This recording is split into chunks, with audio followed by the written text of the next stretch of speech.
Good morning, everyone. My name is Yinan Zhou, and I'm a PhD student at UC Irvine, working with Professor Faisal Nawab. Today, I'll be presenting SpendableStore, a UTXO-based decentralized data store.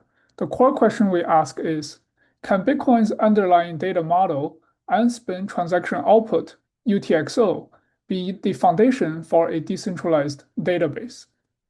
A question we rarely ask about database is, who actually controls our data? In traditional systems, the answer is the privileged database admin, whose power is unbounded from a technical point of view. They are the single point of trust and often the single point of failure due to administrative corruption. We call this the data centralization problem. Ownership, access control, and data provenance all rely on a centralized party. This becomes a serious problem in supply chains, healthcare, or asset management, where multiple parties need to verify facts about shared data, yet there isn't a single authority everyone trusts. Our vision is a database where trust is established not through a centralized admin, but over a decentralized network.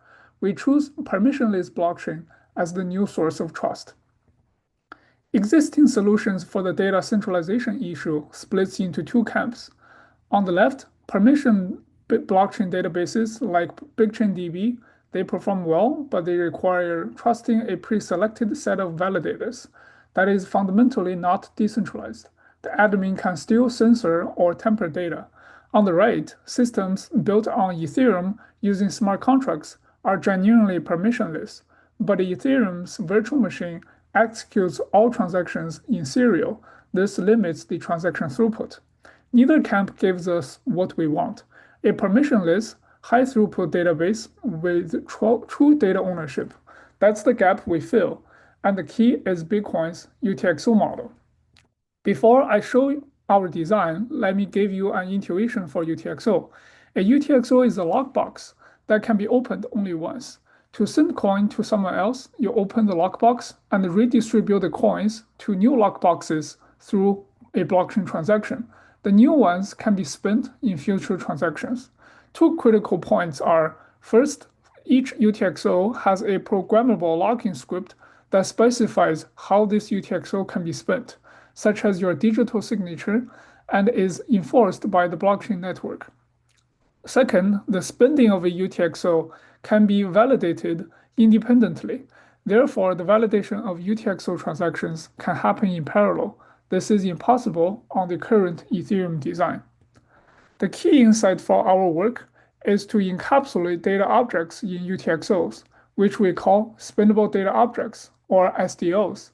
The diagram shows a key value pair with two access rows encapsulated in a UTXO. The owner and writer fields contain the corresponding public keys. Each creation, update, and deletion operation on a SDO must be executed through a blockchain transaction where the old data version is spent and the new version is produced. The locking script defines the access rules. The owner can make arbitrary changes to this object. The writer can only change the value field. The technique which enables this type of stateful verification in UTXO transactions is called the push transaction. SDO is highly programmable and can be generalized to have arbitrary fields and access logic to represent different data objects. Because a UTXO transaction naturally takes multiple inputs and produces multiple outputs, we can bundle multiple SDO updates, for example, record A, B, and C, into a single blockchain transaction.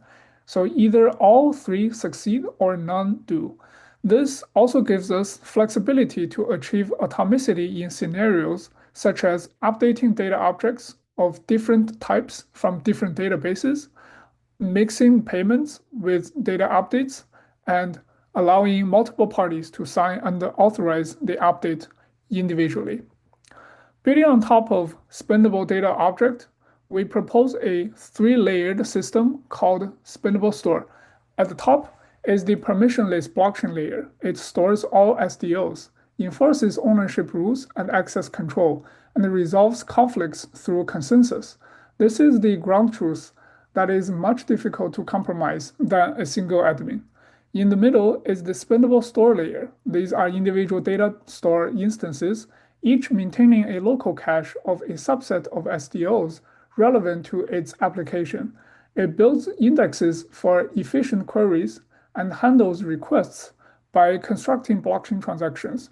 Multiple independent data stores coexist without having to coordinate with each other at all because they all defer to the same blockchain for ground truth. At the bottom are data owners. They can grant and revoke writer privilege to a data store directly through blockchain, then enjoy the data store's service without worry about administrative corruption. Next, I will talk about how we improve database transaction throughput of this system through a novel snapshot isolation called future null snapshot isolation. To understand future null snapshot isolation, I first show a traditional database transaction, how it will be handled in SpendableStore. So consider a simple transaction with reads, writes, inserts, and deletes. To commit this transaction, a SpendableStore locally constructs a blockchain twin. It is a real Bitcoin transaction whose inputs are the current versions of X, Y, and Z, and whose outputs are the new versions of X, Z, a tombstone for Y, and a fresh record for W. After this blockchain twin is constructed, it is broadcast to the blockchain network to go through two more processes remotely. First, individual blockchain node examine these spendable object updates to make sure they are valid. Validated blockchain twin are placed in a buffer called the memory pool to wait for consensus. Lastly, when the blockchain reaches consensus on the validity of this blockchain twin, it is recorded in a new block. If there are conflicting versions of blockchain twin, all but one will be discarded. After confirmation, this blockchain twin is publicly verifiable and immutable. This line visualizes the three phases we just talked about. The time it takes for each phase is increasing longer from microseconds to milliseconds to minutes. So these two phases become a long asynchronous wait. Now the question is, if we have two concurrent transactions both want to access data X, at what time do we consider this earlier transaction to be committed? Naturally, people would think that only after it is recorded in the blockchain it is committed and safe to access. This is very conservative and result in poor throughputs because of the long waiting time. The core idea behind FNSI is to relax the concept of committed. We realize that when working with blockchain, there are many scenarios where we can be certain that these remote phases would commit for sure. In these cases, we do not wait for reply and just consider these locally constructed transactions as will be committed in the future for sure, and we use them now. The result is this overlapping of transaction phases. After each phase, the transaction appears in the next level of snapshot. New transactions choose which snapshot isolation level to access from, depending on the application's requirement for performance and consistency guarantee. We analyze the anomalies in these different snapshot levels. Serializable is excellent, but it comes with a performance cost.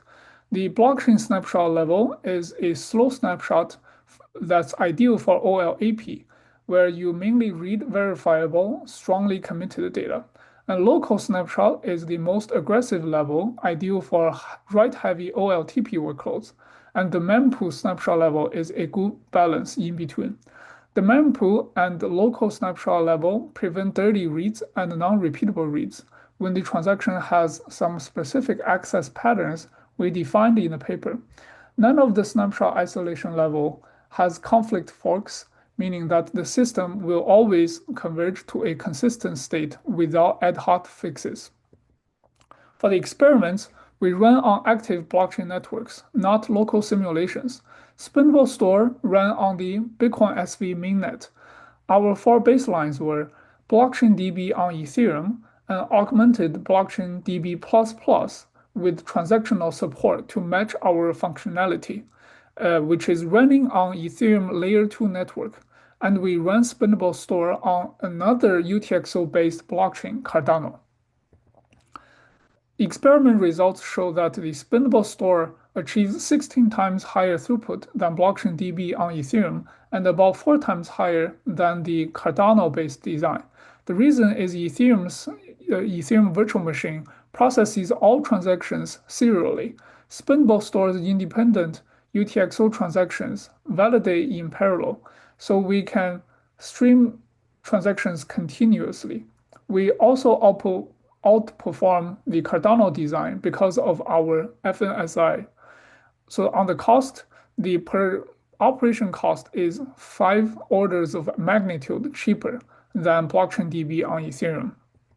To test the performance of different snapshot isolation level, we use 2 types of workload following the YCSB style.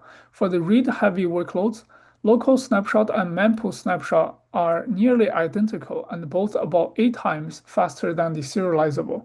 For the write-heavy workload, the local snapshot outperforms mempool snapshot with a lower abort rate.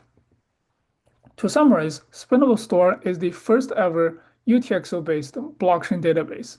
We show that it can be done in the data level, the transaction structure level, the transaction processing level, and we show better throughputs than state of art with much lower cost. Thank you. I'm happy to take questions from here.